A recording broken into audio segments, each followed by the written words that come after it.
دنیا ہم سے سوال کرتی ہے کہ آخر مختار کون تھا اور ان کو اتنی عزت کیوں دی جاتی ہے؟ آؤ آج ہم آپ کو بتائیں گے کہ آخر مختار کون تھا۔ آپ کا نام مختار ثقفی تھا۔ آپ کو ثقفی اس لیے کہا جاتا ہے کیونکہ آپ کا تعلق قبیلہ ثقیف سے تھا اور آپ کی کنیت ابو اسحاق تھی۔ آپ کا لقب کسان تھا، یہی وجہ ہے کہ کسانیہ فرقہ آپ کی طرف منسوب ہے۔ تاریخ گواہ ہے کہ ایک مرتبہ امام علی علیہ السلام نے مختار کے سر پر ہاتھ پھیر کر فرمایا، یا کیسا یا کیسا، جس کا مطلب بنتا ہے اے عقل مند، اے عقل مند۔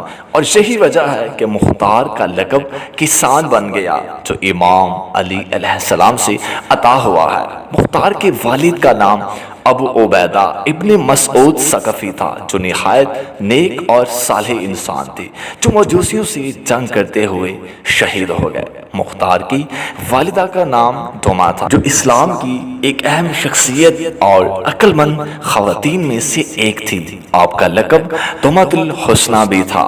امام علی علیہ السلام نے اپنے اصحاب سے فرمایا کہ عنقریب میرے بیٹے امام حسن علیہ السلام اور امام حسین علیہ السلام کو شہید کر دیا جائے گا، اور ان ظالموں میں سے اکثروں کو تو دنیا میں ہی ایک شخص کی تلواروں کا عذاب لاحق ہوگا اور اس کا نام مختار ابن عبیدہ ہوگا۔ اور اسی طرح منقول ہے کہ جب مختار کو حجاج کے دربار میں قتل کرنے کے لیے لایا گیا تو مختار نے بہادری سے فرمایا کہ اے حجاج، تم مجھے قتل نہیں کر سکتے کیونکہ اللہ کے رسول کا فرمان کبھی جھوٹا نہیں ہو سکتا۔ اگر تو مجھے قتل کر دے گا تو اللہ مجھے دوبارہ زندہ فرمائے گا تاکہ میں آپ کی 3,83,000 آدمی قتل کر سکوں۔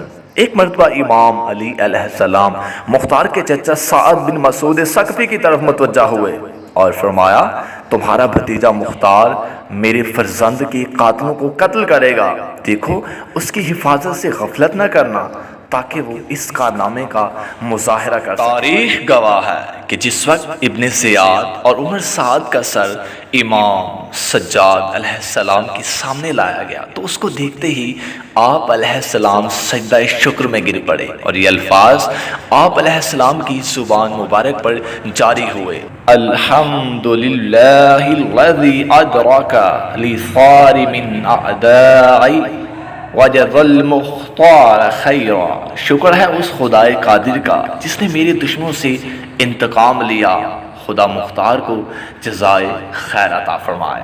اسی طرح امام باقر علیہ السلام فرماتے ہیں، دیکھو مختار کو کبھی برا نہ کہنا کیونکہ ان کے بڑے عنایات ہیں، انہوں نے ہمارے قاتلوں کو قتل کیا ہے، ہمارے انتقام لینے کی کوشش کی ہے اور ہماری بیواؤں کی تزویج کرائی ہے اور اسرت و تنگ دستی کی حالت میں ہمارے پاس مال بھیجا ہے جس سے ہمارے غرباء نے فائدہ اٹھایا۔ اور اسی طرح تاریخ میں لکھا ہے کہ فاطمہ بنت علی سلام اللہ علیہ فرماتی ہیں کہ جب تک مختار نے عبید اللہ بن زیاد کا سر نہیں بھیجا اس وقت تک ہماری کسی عورت نے نہ مہندی لگائی، نہ آنکھوں میں سرما لگایا اور نہ بالوں میں کنگھی کی۔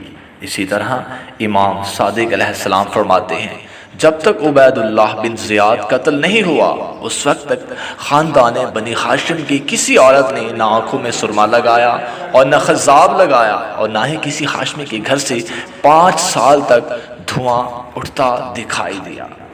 اسی طرح امام سجاد علیہ السلام فرماتے ہیں کہ میری پھوپھی زینب سلام اللہ علیہ فرماتی ہیں کہ مختار کو کوئی بھی برا نہ کہے، مختار تو وہ ہے کہ جنہوں نے ہمارے شہیدوں کے خون کا انتقام لیا ہے اور جن کی وجہ سے ہمارے گھر کے بجھے ہوئے چولہے روشن ہوئے، جن کی وجہ سے سیدانیوں نے اپنے سروں میں تیل ڈالا ہے، جن کی وجہ سے چاہے ایک دن کے لیے صحیح زینت کی ہے، کوئی مختار کو برا نہ کہے۔ اس سے زینب سلام اللہ علیہ کے دل کو تکلیف پہنچتی ہے۔